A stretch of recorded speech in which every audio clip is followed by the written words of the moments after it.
спытаўся ўнук у дзеда, хто яго ўнучак зна. Адным словам, дзед не ведаў. А хаваецца вайна недалёка ад людзей. Хлопчык ведаў, дзе яна, і павёў дзеда ў музей. Цэлы дзень яго вадзіў, паказаў усё падрад, колькі там усякіх дзіў, мін, снарадаў і гармат. Ёсць зямлянка, дот і дзот, танк з чырвонаю звяздой, а на дрэве кулямёт, як буслінае гняздо. Клякаталі там буслы, што зямля гола вакол, паказаў унук малы.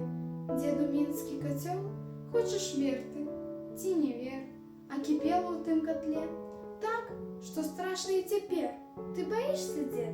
Але, і здзівіўся ўнук, а ты ж быў адважны партызан. Слухай, мілы мой малыш, уздыхнуў дзед і сказаў: болей страшнай, чым вайна, у жыцці няма бяды. Застаецца хай яна у музеі назаўжды. З метро бядуля на каляды к сыну. Стукалася яна ў дзверы, пакуль нехта адчыніў, высунуўся на палову, паглядзеў на яе і крыкнуў: ідзі, ідзі, канца няма жабракам гэтым.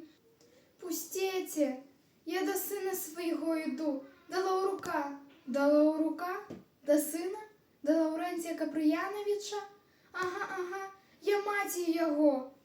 Той змерыў яе з ног да галавы, пакуль яна расказвала, што яна з вёскі да Лаўрука на каляды прыйшла, і з усмешкай пусціў у кухню.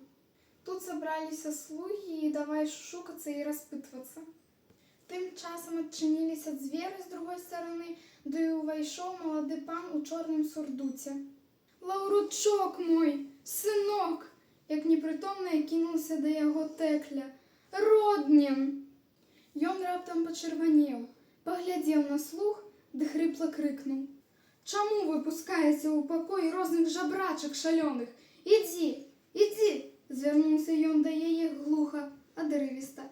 Ідзі, старушка, я цябе не знаю. А сынок мой, а Лаўручок ты мой, маткі сваёй не пазнаеш, гэта ж... Ён бразнуў дзвярамі і пайшоў у пакоі.